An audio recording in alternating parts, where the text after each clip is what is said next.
Comme Prévert a inventé le personnage de Garance, Jacques a inventé le personnage de Lola. Mais par ailleurs, il y a le film même, le film technique, le négatif original.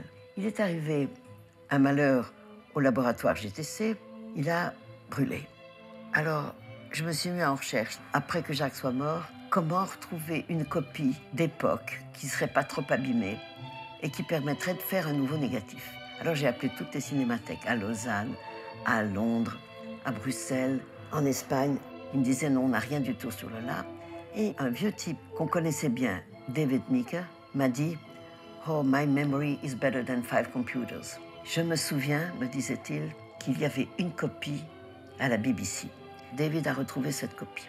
Et donc maintenant, en 2012, les fondations Technicolor et Groupe Amagan ont décidé de restaurer le film. Alors ça, c'est une très grande nouvelle. On repart à zéro.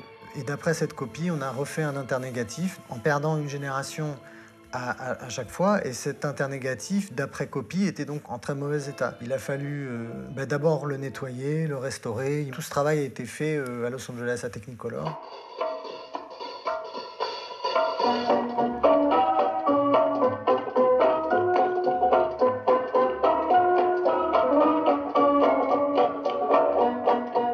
Actually restoring this film because the original material is either missing or severely damaged. So we did have the opportunity to have an older internegative, and then we had a newer internegative that had been struck from a newly found print, but nonetheless, it needed a lot of care. This is the splice of one scene going out and another one coming in, but that splice shouldn't be in the image. There's a big scratch running down through the right side. Those were pieces of dirt on the original element that got printed into this new element. These other kinds of issues like this, which are part of the photochemical restoration process, was just light bleeding in on the printer and nobody caught it. Those kind of things also all get fixed as part of this, and there was a lot of that. The first steps are to digitally capture this film elements, whatever we have, and turn it into high-resolution data.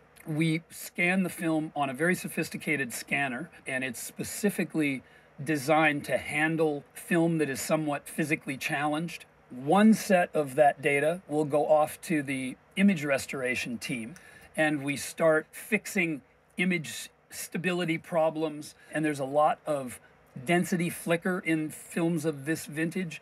Il y a des petits trous, il y a des petits points, il y a des griffures. Quand le film a été plusieurs fois tiré, il arrive qu'ils aient arraché un négatif. Over time, some frames were damaged. They were removed. I'll step through. As he's handing the book, there's a big jump in the action. Play it one more time at speed. Boom, where he jumps there.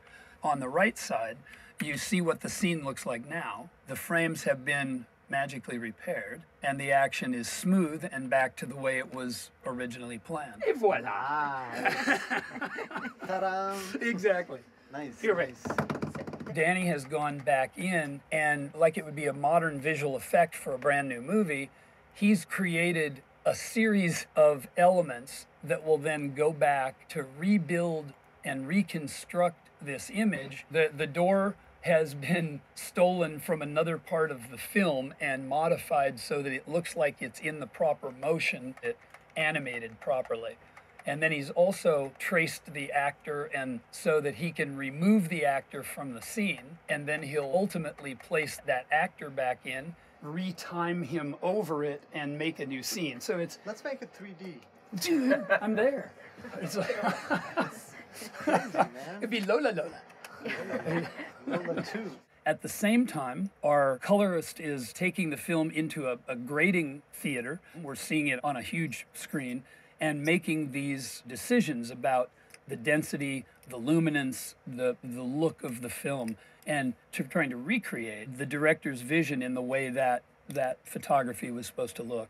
Mon rôle, c'était à la fois de donner une caution artistique, parce qu'on ne peut pas uniquement du point de vue technique valider un étalonnage. Et voilà, il faut bien que quelqu'un le fasse, en essayant de respecter l'œuvre originale. C'est un travail d'orfèvre qui était assez amusant d'ailleurs à voir à Technicolor. Intended to be pretty contrasty and pretty punchy, but Basically, what I did was I put the whites at a level where you're not really losing any detail at all. So pretty much what's there. I think it looks cool. I mean, it's very dynamic. Because there wasn't anything in that window, for instance. No. Cette lumière assez particulière qu'avait fait Coutard est un choix très, très radical finalement. Quand on essayait d'ailleurs de regarder quelles étaient les zones trop sombres ou trop claires dans l'image et qu'est-ce qu'il y avait derrière, dans cette idée de récupérer des informations du négatif, eh ben on s'apercevait que si on essayait de densifier les blancs, il n'y avait pas d'informations dedans. Et si on essayait d'éclaircir les noirs, il n'y avait pas non plus d'informations. C'est-à-dire que l'image est structurellement très contrastée. Et je trouve que c'est aussi une manière de traiter le noir et blanc qui est assez audacieuse et qui montre peut-être justement la volonté de punch et d'audace formelle qu'avait ce film, sans tout à fait en avoir les possibilités financières de production. There are always significant challenges when you go in to repair film damage. We tread a very thin line between repairing damage in the movie, but not interfering in the original look of the movie. Do you fix it because you can, or do you just repair the other damage and let that beauty mark of the time stay? Par exemple, certains effets spéciaux optiques qui étaient faits sur le tournage en direct à l'époque sont peut-être pas très bien faits. Est-ce que il faut les refaire digitalement de manière impeccable ou pas? Voilà, c'est des questions qui n'ont pas vraiment de réponse toute faite, qui sont au cas par cas, mais j'ai tendance à penser qu'il faut rendre le film visible dans les conditions de projection et de sonorisation d'aujourd'hui, sans trahir la volonté, si possible, de l'époque. Because the goal at the end of the day is to try to rebuild the experience that the audience had sitting in the theater that first day when the movie was released. We're really restoring a history and an art and not just a series of images. We should leave no trace. Nobody should know we were there if we did our job right. It's really like he's a different person. Because the whole image is pulsing too, so I don't think we see the window. Yeah, no, it's just the lighting doesn't look natural. But again, I know what you're going through, so like I said, I think it's fine. Oh no, that's pretty close. It's pretty close. Okay, cool.